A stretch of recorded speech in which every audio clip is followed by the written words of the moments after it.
ប្រធានាធិបតីចិននិងមហាក្សត្រថៃមានសវនាការជាមួយគ្នាដើម្បីពង្រឹងទំនាក់ទំនងរដ្ឋធានីប៉េកាំងប្រធានាធិបតីចិនលោកស៊ីជីនពីងបានសន្យាពង្រឹងទំនាក់ទំនងជាមួយប្រទេសថៃក្នុងអំឡុងកិច្ចពិភាក្សាជាមួយព្រះមហាក្សត្រថៃដែលកំពុងបំពេញទស្សនកិច្ចនៅប្រទេសចិនជាលើកដំបូងចាប់តាំងពីទំនាក់ទំនងការទូតប្រទេសទាំងពីរត្រូវបានបង្កើតឡើងកាលពី50ឆ្នាំមុនព្រះមហាក្សត្រថៃមហាវិជ្ជរលង្កនកំពុងគង់នៅរដ្ឋធានីប៉េកាំងជាមួយព្រះអគ្គមហេសីសម្រាប់ដំណើរទស្សនកិច្ចផ្លូវការលើកដំបូងនៅប្រទេសចិនរហូតដល់ថ្ងៃច័ន្ទសប្តាហ៍ក្រោយលោកស៊ីជីនពីងបានសង្កត់ធ្ងន់លើសារសំខាន់នៃការទំនាក់ទំនងដោយពណ៌នាថាប្រទេសទាំងពីរជាគ្រួសារតែមួយ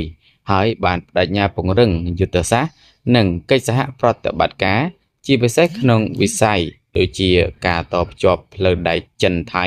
បញ្ញាសិប្បនិម្មិតដែលយើងហៅថា AI លំហអាកាសនិងសេដ្ឋកិច្ច Digital លោកស៊ីជីនពីងបានថ្លែងយ៉ាងដូចនេះថា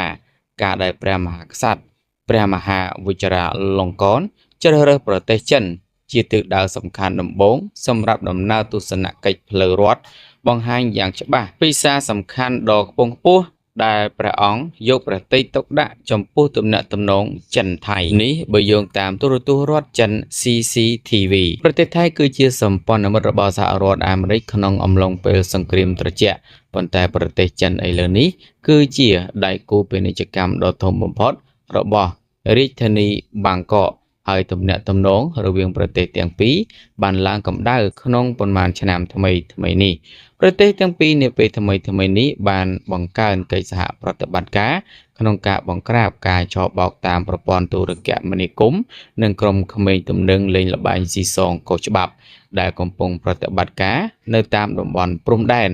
ជាពិសេសនៅក្នុងប្រទេសមីយ៉ាន់ម៉ាដែលជារឿយៗផ្ដោតទៅលើជនជាតិចិន